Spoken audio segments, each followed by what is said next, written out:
Hi, and welcome to the James Environmental Management instructional video on how to properly take your stormwater runoff samples.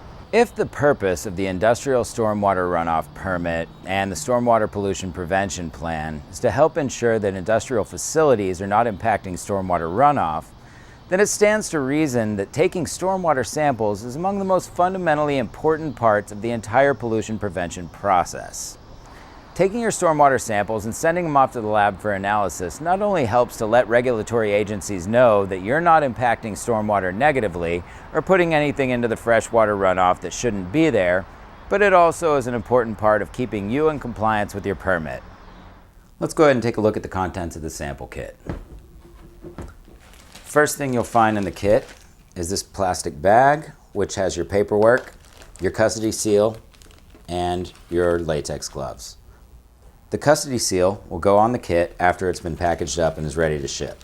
The gloves are important for protecting your hands from the acid that's used as a preservative in the bottles, as well as preventing contamination of the sample. Then you have your chain of custody. This is the paperwork you'll fill out to put back into the kit to send to the lab.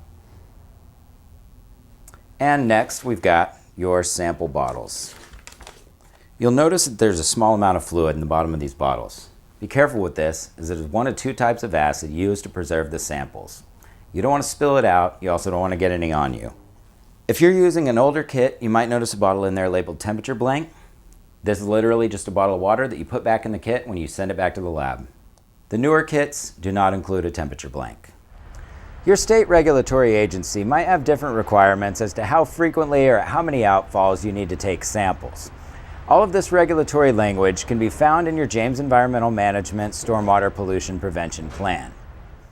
You'll find the location of your sample point on the site map in your James Environmental Stormwater Plan. This facility only has one outfall, as you can see. Other facilities might have more than one, and depending on your state's regulations, you may need to sample at more than one outfall. All of that regulatory language is also found in your James Environmental Stormwater Pollution Prevention Plan. Now that you know the location of your sample point, let's grab your latex gloves and your sample kit, go out to the outfall and take your stormwater sample.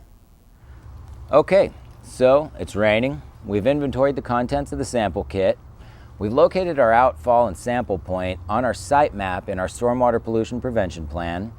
Got everything we need. We're ready to go take our samples.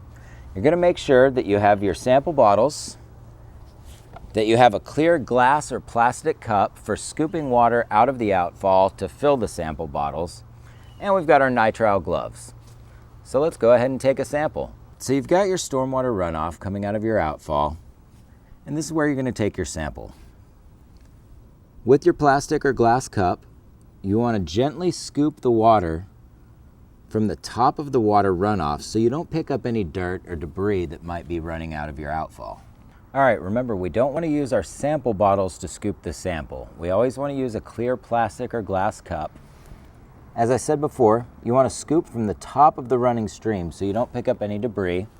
Fill them all the way up. Cap them well.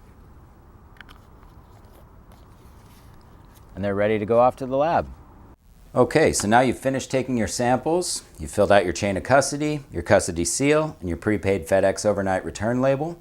Let's package it all up to send back to the lab.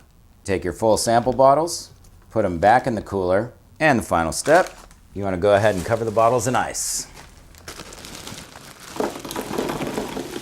You've put your filled out paperwork back in the Ziploc bag on top of the samples.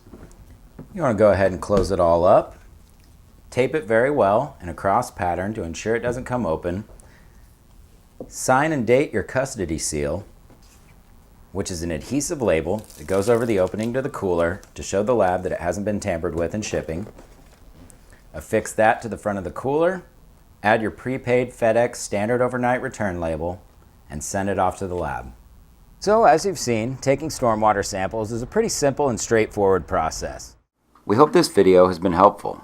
If you have questions or would like to speak with someone about ordering environmental management services, please contact us at jamesenvironmental.com.